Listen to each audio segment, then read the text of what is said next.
My name is Phil Lyman, and I'm County Commissioner in San Juan County, and currently running for Mike Noel's seat in the Legislature. He announced he wasn't going to run, and I guess start off by saying how much regard I have for Mike Noel. He's just one of the greatest legislators that I think the state's ever had, mainly because he puts his heart and soul into it, and he's willing to kind of make those hard decisions and take those hard stances, become unpopular, kind of sacrifice your reputation and your livelihood for the sake of something bigger, and Mike certainly has done that. So I was devastated when I heard he was not going to run, and immediately started thinking about reasons why I shouldn't try to do it, and talking with Mike and a few other commissioners, decided finally to throw my hat in for District 73 in the House of Representatives. So anyway, I wanted to go over this stick. A good friend of mine, Jerry Taylor from Garfield County, gave me this stick, and basically it represents the breakdown of public land as a percentage in Garfield County, but San Juan County, Wayne County, Kane County, Paiute, Sevier, Beaver, they're all very similar. In Garfield County, you have this much is BLM, this much is Forest Service, this much is National Park Service, and the blue represents the state institutional trust lands.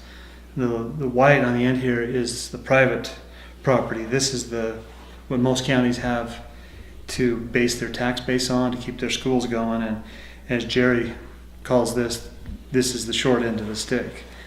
And that's what we're dealing with in these southern counties, in these public lands counties.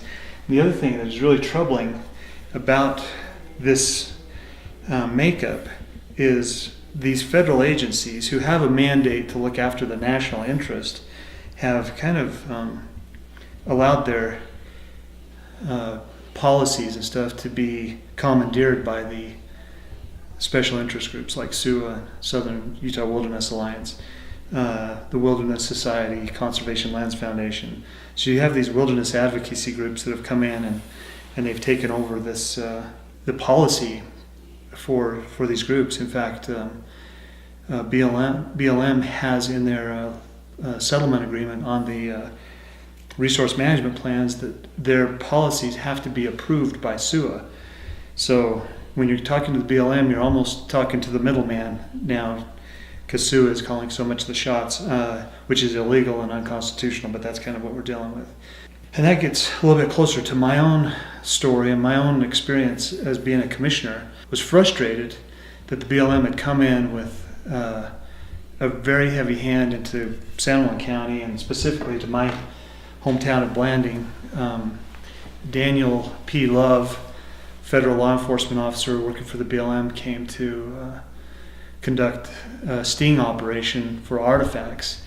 And unfortunately, Dan Love is the type of person that the truth is not important to him, only the prosecution, the conviction.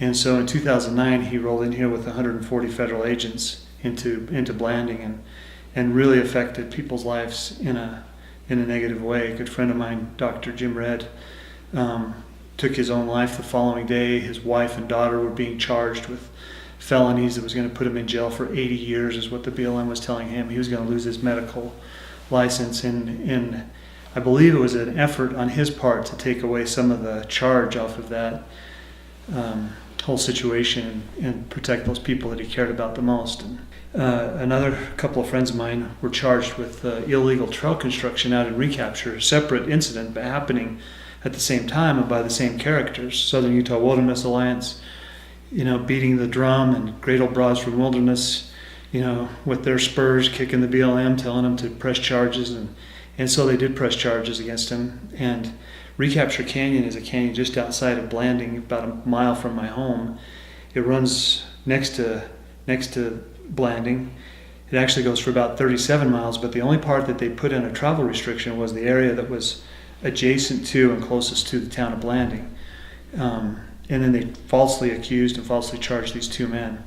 Well, as a county commissioner, Where as a citizen at the time, I was pretty upset by that whole turn of events, and I felt like I had to do more than just talk about it and be upset about it, but I needed to get involved, and so I decided I was going to run for county commissioner. I wasn't too pleased with the response that the state had to those raids. I wasn't too pleased with the response that the county commissioners had to those raids. And I felt like these people, these citizens, needed more of an advocate. And so I got involved in politics for some other reasons as well, but that was the main thing. In 2014, we had a town hall meeting and talked about this dynamic of kind of this impending monument and the pressure. It seemed like we had more enemies than we'd ever had before. These environmental groups were speaking up, and they seemed to be getting the ear of the BLM. In fact, I was in a BLM meeting just prior to our protest that we did in 2014. It was in February of 2014 that I was meeting with the BLM area manager, and he said, we don't have time to work on any of these projects for the county because we're so busy responding to lawsuits from SUWA. And I said, is that what it takes to get the BLM to respond to us, is to file a lawsuit? And he said, well, we'd rather you don't. I said, what about a protest? Does a protest give kind of a catalyst for the BLM to do something? And he said, well, again, we'd prefer you don't do that. Well, we went ahead as a town, had a town hall meeting. The townspeople said, we want to have a protest. We want to do it in Recapture, kind of in respect to Ken and Dustin and a protest that had taken place in 2011 in the same location. So we went out and did our protest. The same forces that had created the problems for us in the past showed up again for this protest. And even though we stayed on a county road, drove down to the end of the pipeline, stopped our vehicles, turned around, and came back out on a county road, the Great Old Broads started raising the cry of trespass and conspiracy and anti-government and just all of the same narrative that we deal with here in San Juan County. All those things that they use to justify federal management of the land in San Juan County. And it didn't seem to matter to the media, and certainly not to these environmental groups, that our whole activity was approved and ran past the BLM. The sheriff was there, the Utah Highway Patrol was there, and still they went ahead with this prosecution. The U.S. Attorney's Office prosecuted us, and I ended up spending 10 days in jail as a result.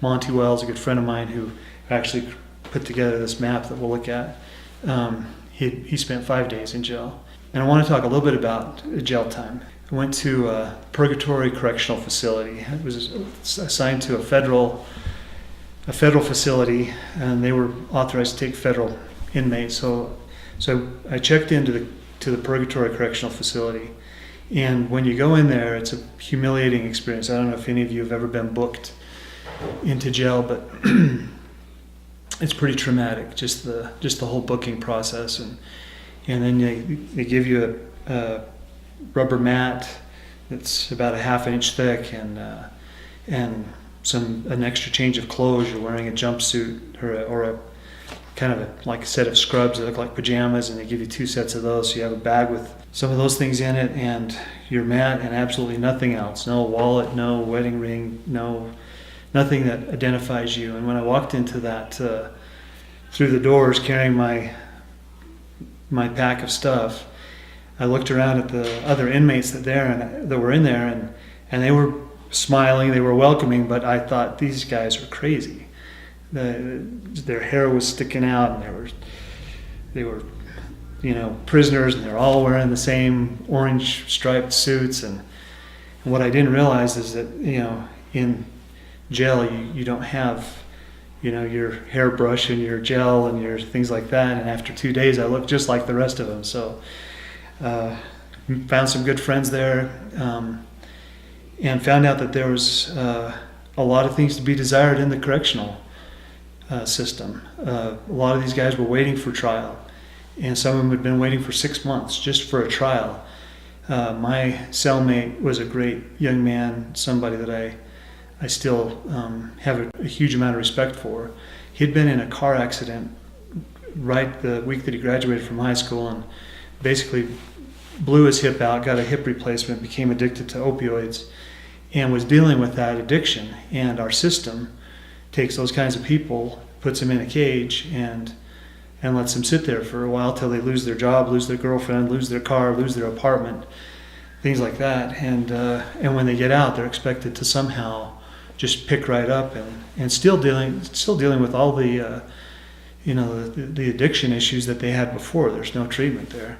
On about the fourth day that I was there, the sheriff came to see me, and I was in maximum security, so I'm not really supposed to have visitors, but the sheriff came, and the county commissioner was with him, and we went out into I was waiting, and when the sheriff showed up, I stood up and I said, "I'm really embarrassed you caught me in my pajamas." And we had a good laugh about that. And then when we went into the room, he said, "Well, Phil, is there anything that you need?" And I said, "Yeah, I need these. I need this outfit. I want to take this with me." Of course, they wouldn't let me, and I don't have one of those. But one of these days, I'm gonna get one of those suits. But then he said, "How are we doing here in this facility?" And I said, "It's clean. The food's good. People are, they treat us well." But I said, only an insane society would destroy something that they could more easily repair. And this is no place to treat drug addicts. This is not what this facility should be used for. And we need to do a better job of this. And I still would like to see that happen. But when I left after 10 days, and it seemed like a very long 10 days in some respects and a very short 10 days in others, but I had developed some relationships with some of those men that I still keep in contact with. And when I left, I grabbed my cellmate by the shoulders and told him that I loved him, and I had great hopes for him, and have lost touch with him. I don't know what he's doing, but told the gentleman there goodbye, and left that experience in the past. But hey, remember when we came through here before? What we said? Said we never wanted to do this when it was wet. Yeah, exactly. That was right. Oh, Lordy.